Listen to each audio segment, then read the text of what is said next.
유튜브 주식 지참성 당신의 의미 없는 클릭질 한 번이 소중한 수익으로 이어지기를. 이상 Welcome to the My Trading Room, 나의 트레이딩 룸에 오신 것을 환영합니다. 현재 시간은 2017년 4월 19일 주식하는 구름쟁이 주식하는 구름과자입니다. 오늘은 특별하게도 기업의 변화에 중점을 둔 것보다도 오히려 저희 심리의 변화에 의미를 둔 투자의 방향성에 대해서 한번 논의할까 합니다. 쉽게 설명하겠습니다. 기업의 변화는 어떤 기업의 변화냐?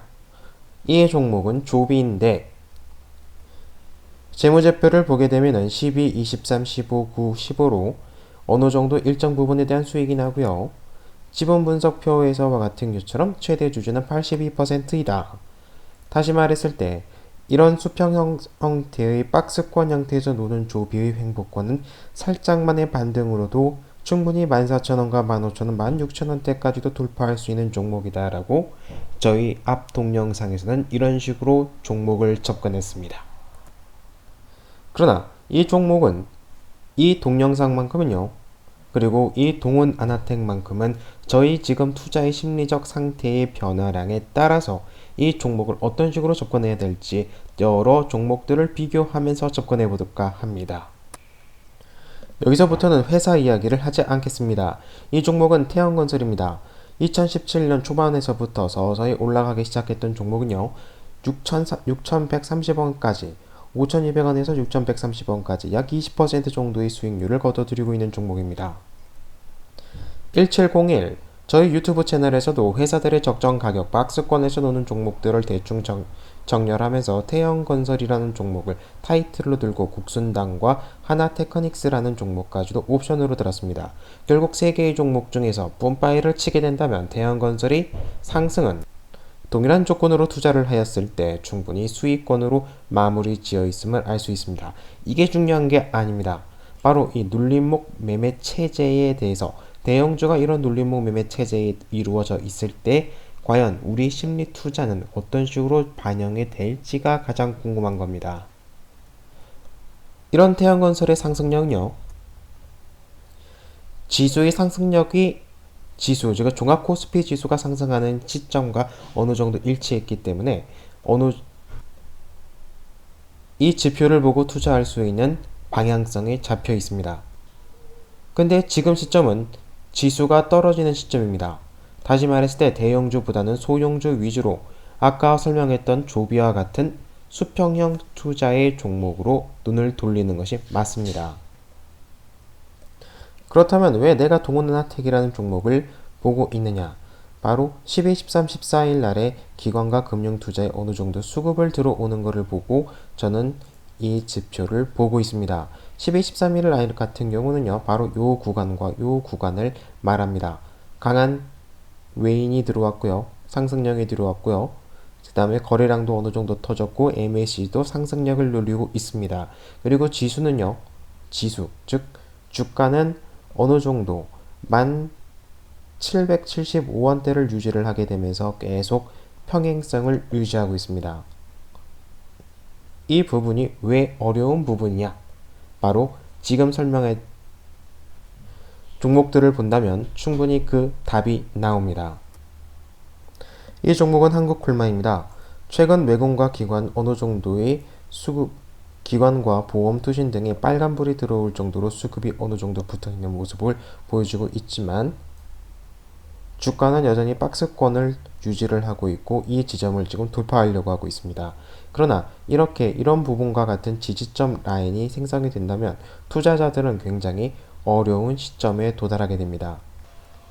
그래서 큰 흐름을 보지 못하고 단기 수익만을 노리고 그리고 단기 수익을 위한 손절을 향한 잘못된 매매의 방향으로 저는 매매를 했는데요.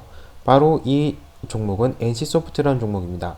현재는 35만원까지도 오른 종목인데 제가 이 종목을 거래를 할 때 당시는요, 바로 요 지점입니다.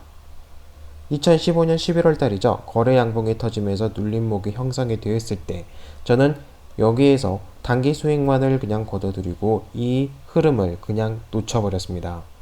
안타까운 일이죠. 그런 종목이 NC소프트 말고도 최근에 메일유업이라는 종목에서도 또 들어서고 있습니다.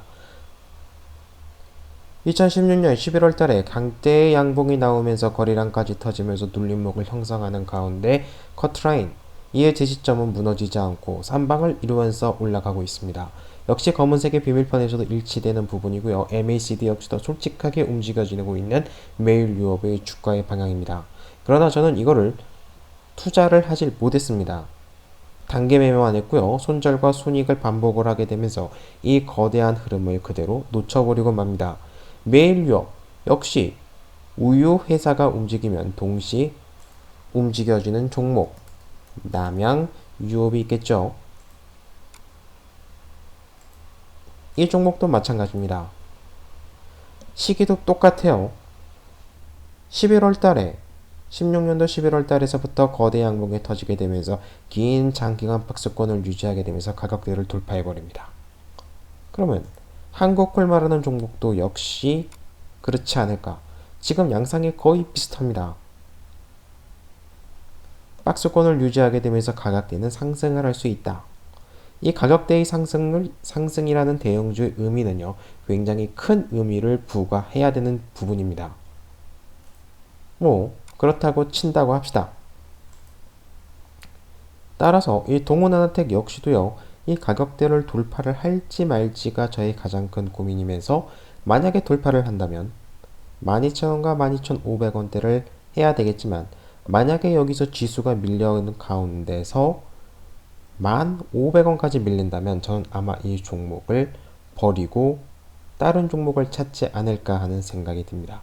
자, 태양건설 역시도요, 굉장히 힘든 매매 중에 하나였습니다. 거대 장봉이 터져주면서 MACD가 양봉으로 튀어오릅니다.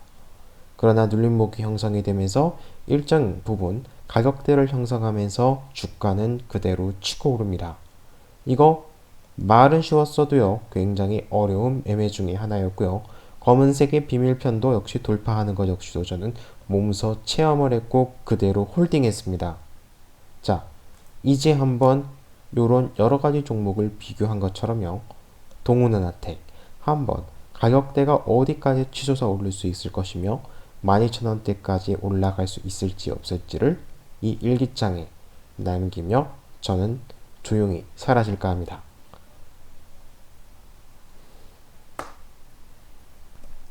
그럼 이와 비슷한 흐름을 보여주고 있는 것들을 대충 한번 몇 개 찝어보겠습니다. 대용작입니다. 박스권을 돌파를 했겠죠? 지금 10만원 돌파할 것 같습니다. 덕산 하이메탈의 박스권을 지지하고 있는 모습, 그리고 덕산 네오록스의 강한 상승의 모습. 슈젤이라는 종목은 어떨까요?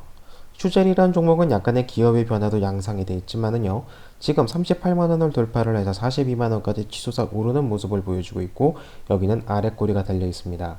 이 휴젤이라는 종목의 기업의 변화는요, 지금 지분율이 다른 외국 자본의 회사로 25% 정도가 넘어간 걸로 알고 있고요. 그 외국 최대 주주가 45%, 결국에는 품절주가 되고요. 이 외국 자본이 회사는요, 여러 외국계의 제약회사의 지분을 모으고 있는 그런 회사 중에 하나입니다. 그건 옵션으로 달고요. 어차피 여기도 박스권을 돌파를 하게 되면서 돌파를 하는 모습의 휴젤. 다시 되돌아와서 한국콜마의 모습, 현대통신의 모습은 어떨까? 서원인텍의 모습, 그리고 다시 성공적인 투자를 했던 태양건설의 모습, 그리고 다시 리플레이, 동훈아나텍의 모습입니다. 이상 주식하는 구름과자 주식하는 구름쟁이였고요. 다음에 더 좋은 종목으로 여러분들께 찾아뵙도록 하겠습니다. 이상